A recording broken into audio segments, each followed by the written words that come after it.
Subscribe to our YouTube channel and press the bell icon to get the latest updates.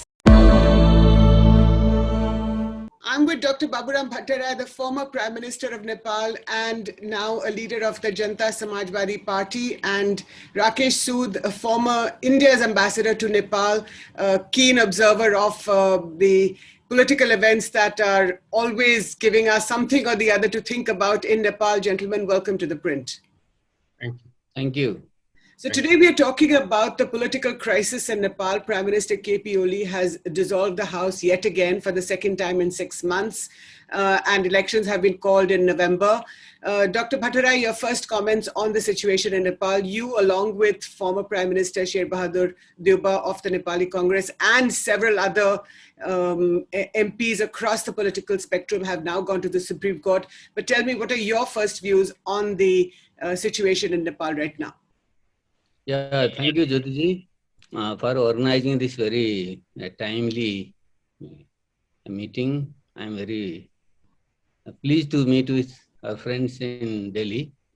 As you correctly pointed out, Nepal is again plunged into a serious political crisis. And this crisis has been created by Prime Minister KP Sharma Oli because of his insatiable hunger for power in collusion with a compliant President Vidya Devi Bhandari. He's been trying to undermine the constitution time and again and dissolve the House of Representatives so that he can continue with his autocratic rule. He wants to rule through ordinances. He doesn't listen to Parliament. So in the last 6 months, he has unconstitutionally dissolved the Parliament. The first time it was reinstated, but again he has violated different clauses of Constitution, and with an intention to cling to power, he has dissolved the Parliament again. So this has plunged Nepal into a serious political crisis. Amidst a surging second wave of COVID-19, right, there is no chance of holding any election in the near future. He knows it very well. So that way, there are serious apprehensions in Nepal. Prime Minister Oli just wants to do away with democracy and constitution and impose his autocratic rule. So that is the main question. That is why all the opposition political parties and a section of the ruling party have joined hands and mustered a comfortable majority in the Parliament, and we have moved ahead a writ petition in the Supreme Court. We hope the Supreme Court will reinstate Parliament again and things will come on track, but that is not very sure. This is the situation of right now. Okay. Ambassador Rakesh Sood, I'll ask you the India question. The Ministry of External Affairs just a couple of days ago issued a statement, detailing very clearly that India was going to take a hands-off approach on Nepal. Now, a country with which we have such close relations and open border, historical, civilizational, religious, cultural linkages. What do you make of the MEA statement? I think the MEA statement is a good statement. I think it is important that, as Dr. Baburam Bhattarai pointed out, this is yet another crisis. But the fact is that people who were optimistic, those of us who thought that in 2008 with the Constituent Assembly, a new Constituent Assembly coming into being, to draft a new constitution for a federal republic of Nepal, a Naya Nepal as it was called at that time, that there would be some stability. But actually we have seen 12 prime ministers actually since 2008. I mean, we have seen 3 prime ministers from the Congress, Girija Prasad Koirala, Sushil Koirala, and Mr. Sher Bahadur Deuba once. We have seen 2 prime ministers from the Maoist party, Dr. Baburam Bhattarai, of course, and before him, Prachand, who was actually prime minister twice. Yes. and UML Prime Ministers Madhav Nepal, Jhalanath Khanal, and KP Sharma Oli, who has been sworn in 3 times. The last time was on 14th of May. That's right. When he was sworn in, and then he dissolved the House a week later.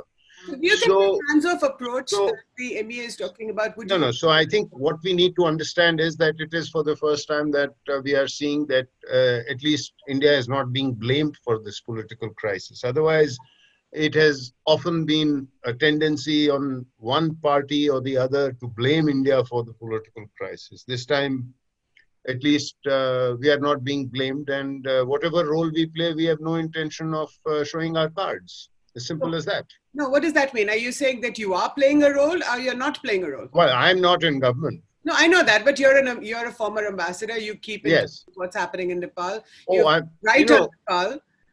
I think, look, let's understand. We are a neighboring country. We have an open border. We have very close links. At the very least, I think we are very closely engaged with all the actors. And when I say all the actors, I mean all the actors.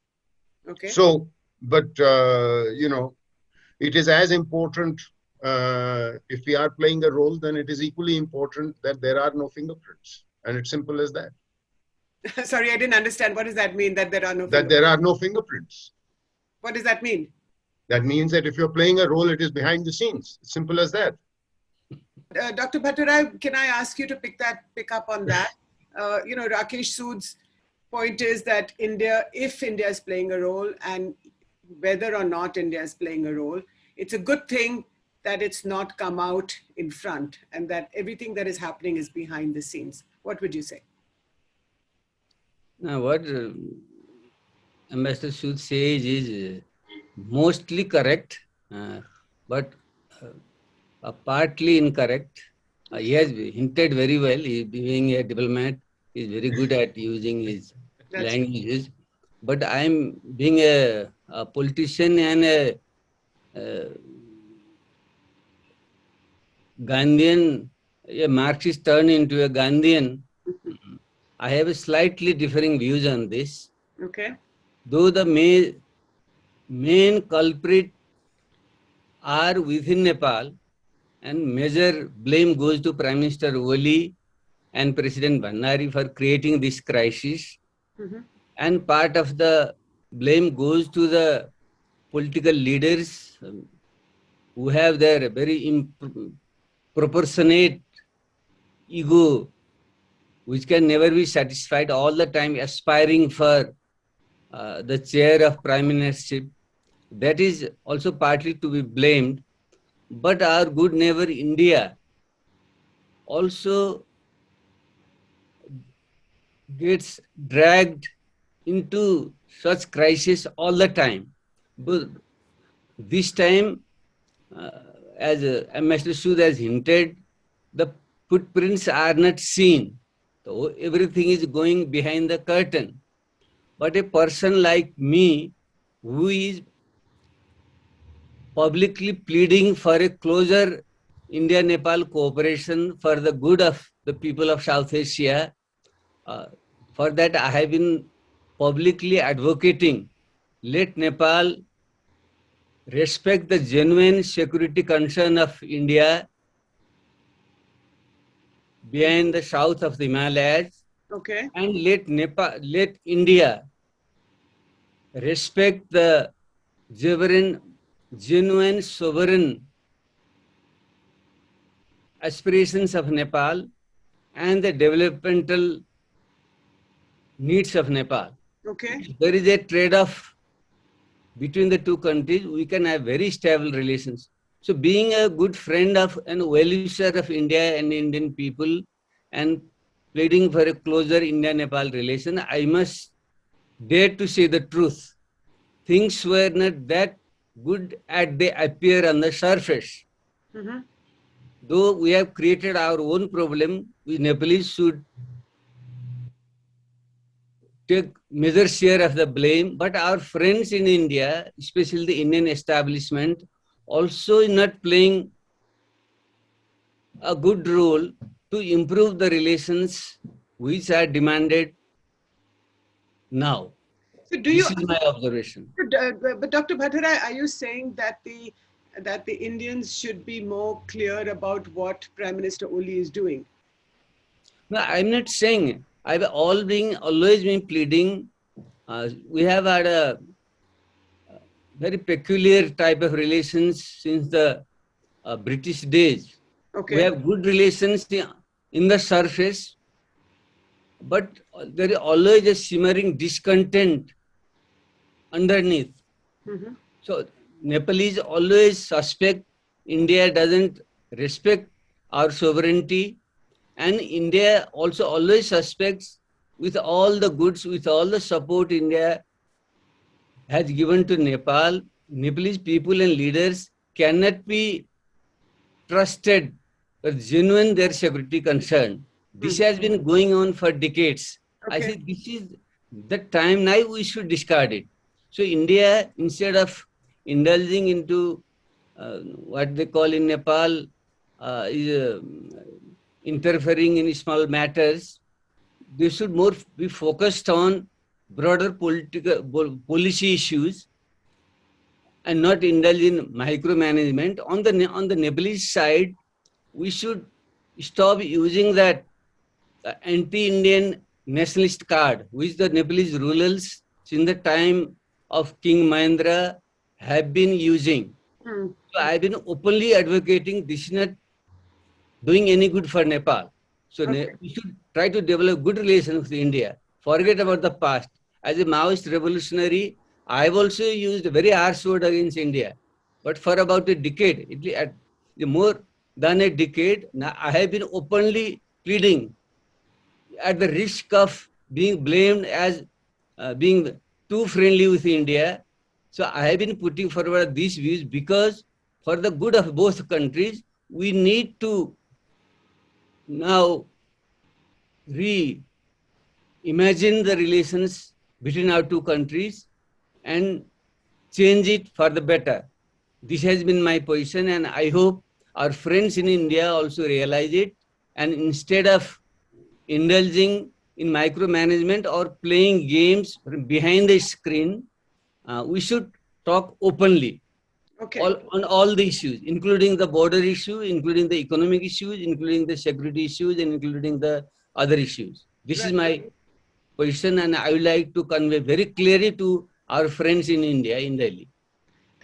Thank you for those words, Dr. Bhattarai. But Ambassador Sood, I'd like to pick up on what he just said, which is, he's of course talking about improvement of the bilateral relationship. But we started off this discussion talking about what Prime Minister KP Oli has done, which is that he's dissolved the House for the second time in 6 months. Now, what do you think? What is your view on Prime Minister Oli's actions? There's dissolution of the House, calling for elections, losing a vote of confidence, but again being brought back as Prime Minister. Do you think India should take a stronger view on this, or should you just let him do whatever he's doing? Well, I mean, I think when the House was dissolved 6 months ago in December, the opposition parties went to the Supreme Court and filed a writ petition. And in February, the House was restored, right? And thereafter, there was a problem. I mean, even though the Maoists, who were at that time in a merger with the UML party, Mr. Oli's party, Yes. that merger was declared null and void on 7th of March. Right. So they became a separate party. Yeah. And I understand. Why should we make, as Dr. Baburam Bhattarai said, and his opinion I respect very greatly, he himself said we should not engage in micromanagement. We should focus on policy issues about improving India-Nepal relations. Now, we will do that provided there is a government. I mean, how do we improve India-Nepal relations? We can improve India-Nepal relations at a people-to-people level, but we can't improve relations at a government-to-government level if there is no government in Kathmandu. So I'd like to just point, Ambassador Sood, to an article that you've written in The Hindu, and I'm looking at, and I'm just going to read from it, where you've said, where you talk about how, so many, I think there have been 12 prime ministers in the last several years since the Jan Andolan or the first Constituent Assembly in 2008. And then you say none has damaged the constitution and the political fabric of Nepal as much as Mr. Oli, together with an obliging Miss Bhandari. You're referring to the Nepali president. Yes. What do you? And that is my personal view. Sure, I'm talking about in the sense of that Prime Minister Oli has taken full advantage of the extent of division. In fact, not only that, even when Prime Minister Oli lost the vote of confidence, he went for a trust vote. Right. He lost it on 10th of May.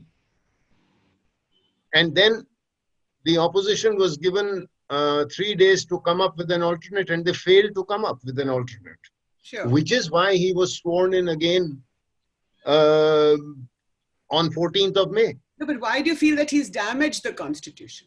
Because, well, this is not just with this action. I think, first of all, when he advised the president to dissolve the House in December, it was a wrong decision because he was basically under attack from his own party. And because he was finding it difficult, as Dr. Bhattarai reminded us, that is why he went to the president and said that I want to dissolve the House. I mean, he had nearly 2/3 of a majority. Now, the constitution does not provide for, there is a the prime minister will recommend dissolution of the House when the government cannot function, not when the government nearly has 2/3 majority. Mm-hmm. Before that, there was another occasion in December when... Why do you think Mr. Oli is doing this?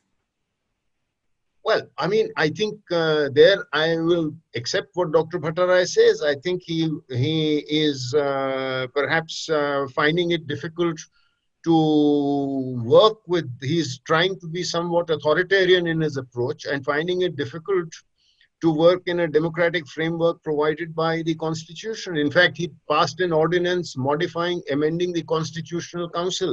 The Constitutional Council is something that enables the Prime Minister to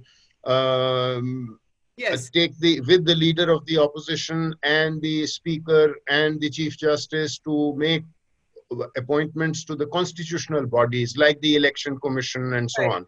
Right. He passed an ordinance to amend that so that he could stuff the constitutional bodies with his favored nominees.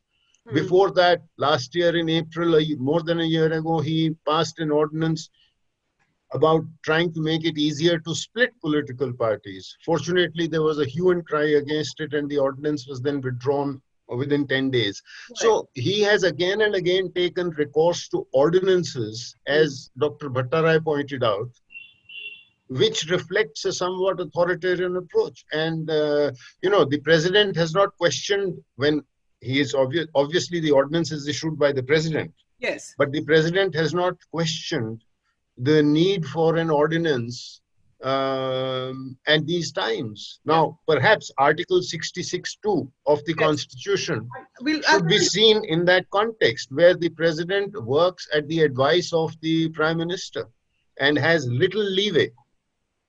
Yeah, I'll come to the details of that, Ambassador Sood. But I'd like to now actually ask both of you about the map, the changed map that Prime Minister KP Oli undertook last year, Dr. Bhattarai, and it was the entire Parliament of Nepal that passed that. I mean, this unilateral sort of incorporation of Indian territories. Now, that went down very badly in India, as you know.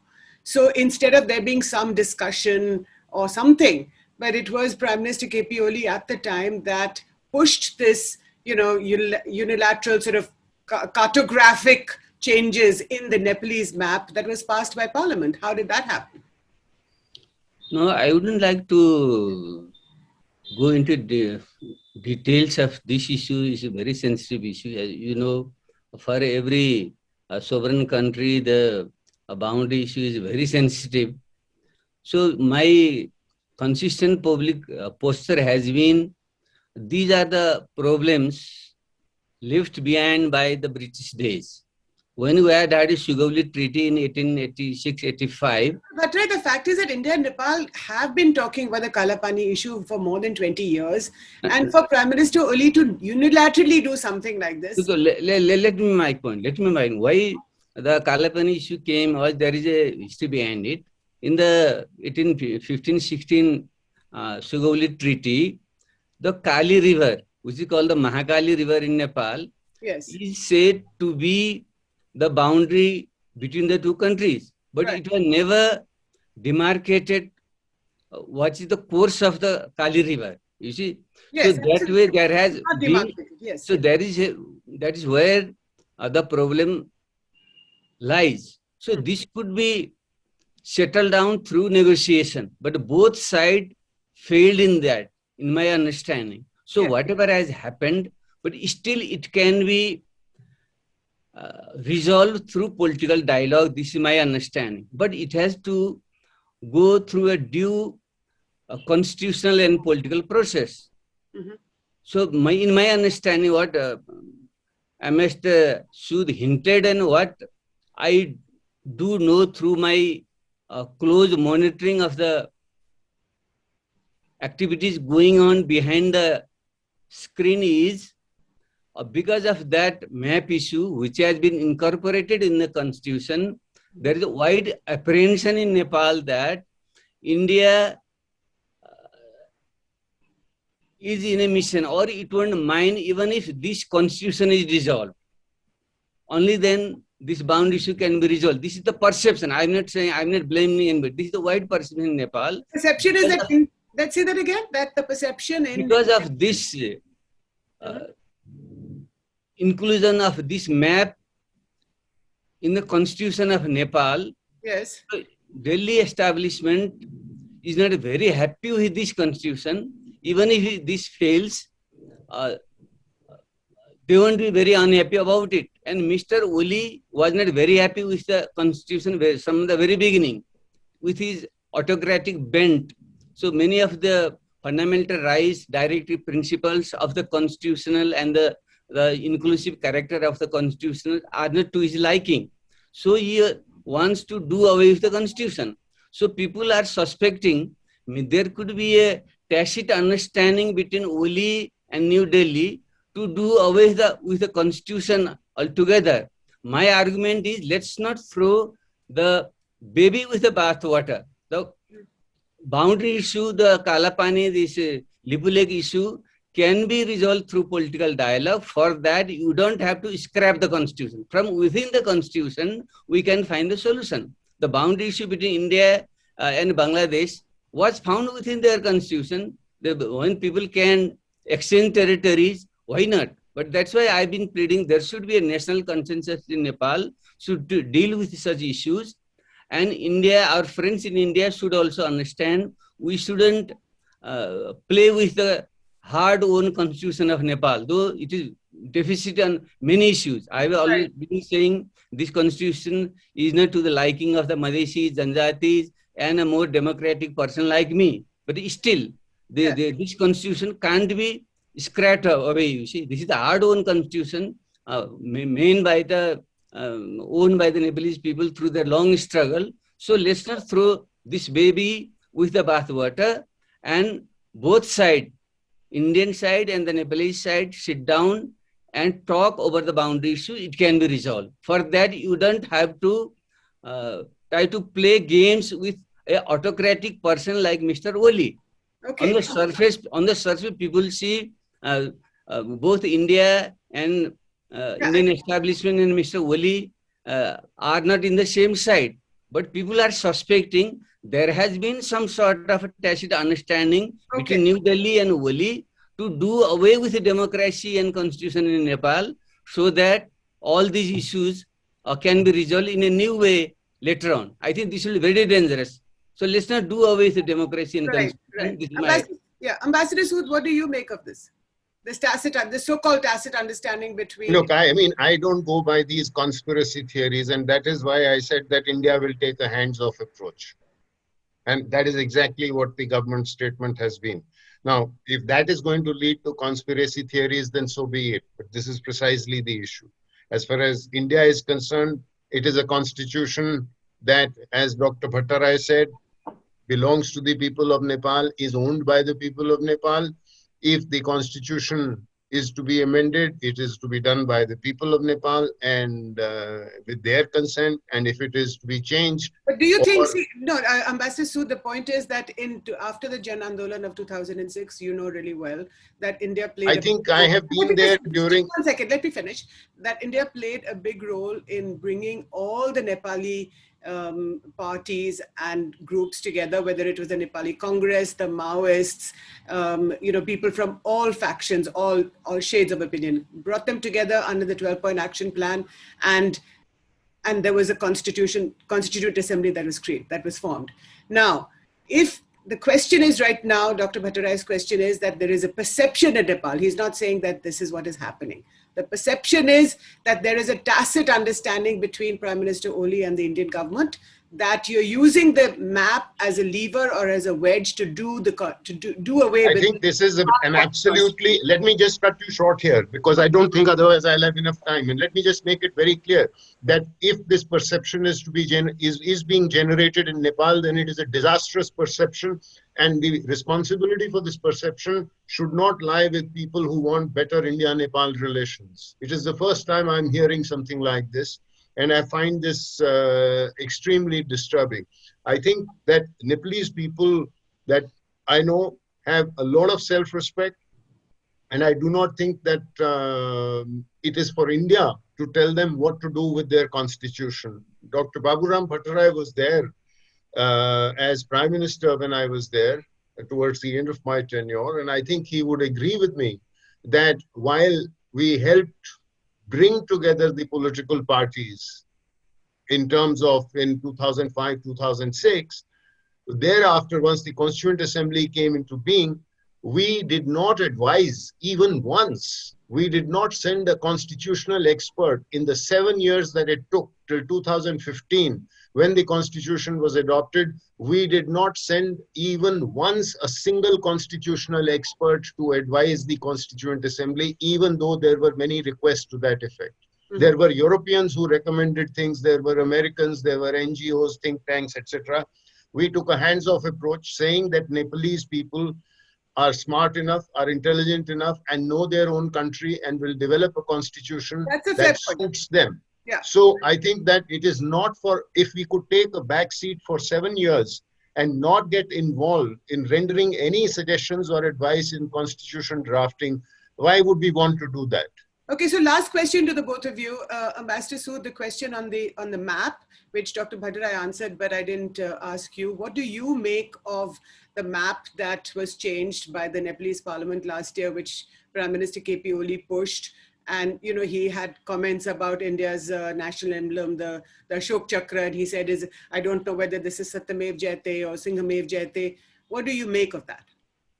I think Oli was playing the nationalist card, and unfortunately, all the parties, all the political parties, including those in the opposition, were unable to stand up to it and therefore countenance that.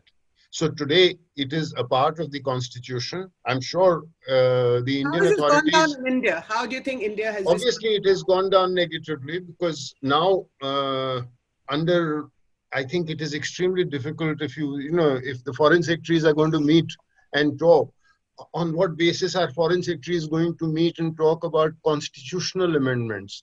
I mean, how will the Nepalese foreign secretary talk about amending, or on what basis is he going to discuss negotiations with his Indian counterpart about amending territoriality of a country when it is part of Nepal's map and Nepal's flag and Nepal's constitution? So perhaps first now there has to be some kind of a publicly stated authority that is to be given for opening talks on something like that, now that it has part of the constitution and the flag. I understand what you mean by publicly stated. Who is going to make this public statement? Oh, the Nepalese parliament, perhaps. I see. Okay. That is when you have a parliament. So that's the last question to you, Dr. Bhattarai, which is, going forward, how do you see this crisis unfold or be resolved? Because, and also this is under the shadow of COVID, as you said earlier, you know, people are, the situation is not very good in Nepal right now, with lots of people getting infected, some people even dying, unfortunately. Elections have been called in November. Do you think elections could be held How do you think this is going to unfold?